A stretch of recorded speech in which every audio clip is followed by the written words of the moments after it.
ঠিকনাবিহীন জীৱন নাটক ৰলো ভাৱৰীয়া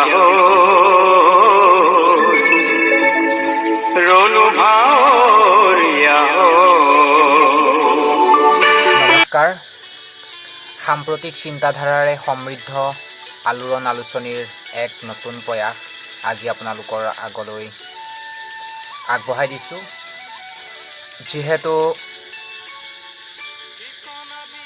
কৰোণা শংকাত সকলো ভুগিবলগীয়া হৈছে, এই সময়খিনি নিজক বন্দী কৰি ৰখাৰ সময়, গতিকে এইখিনি সকলোৰে বাবে কঠিন সময়। গতিকে এই সময়খিনিত আপোনালোকৰ সময়খিনি ভাল লগা কৰিবলৈ আলোড়ন আলোচনীৰ এক নতুন প্ৰয়াস।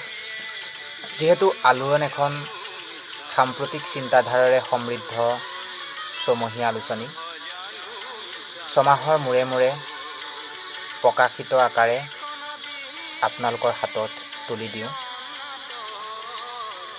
জুলাই মাহত প্ৰকাশ হ'বলগীয়া দ্বিতীয় বছৰৰ চতুৰ্থ সংখ্যাটো আমি আপোনালোকৰ হাতত হয়তো তুলি দিব নোৱাৰিম, যিহেতু মোৰ দৰে আমাৰ আলোড়ন আলোচনীৰ গ্ৰুপত থকা আৰু 13জন সদস্যা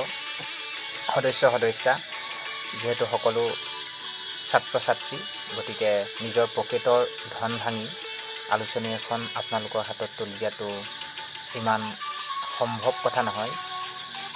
গতিকে এই সময়খিনি যিহেতু চতুৰ্থ সংখ্যাটো আপোনালোকৰ হাতত তুলি দিব নোৱাৰিম, গতিকে এই সময়খিনিত আপোনালোকৰ বাবে আলোড়ন নামেৰে এটা ইউটিউব চেনেল আজি আৰম্ভ কৰা হৈছে।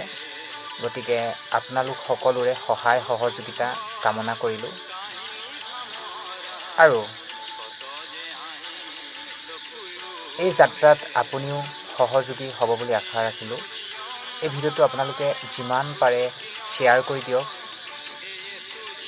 আৰু চেনেলটো ছাবস্ক্ৰাইব কৰি দিয়ক। লগৰ বন্ধু বান্ধৱীসকলকো ছাবস্ক্ৰাইব কৰিবলৈ কওক। আপোনালোকৰ সুপ্ত প্ৰতিভাসমূহ বিকাশ কৰাৰ মঞ্চ হিচাপে আলোড়নক আঁকোৱালি ল'ব বুলি আশা ৰাখিলোঁ। ধন্যবাদ।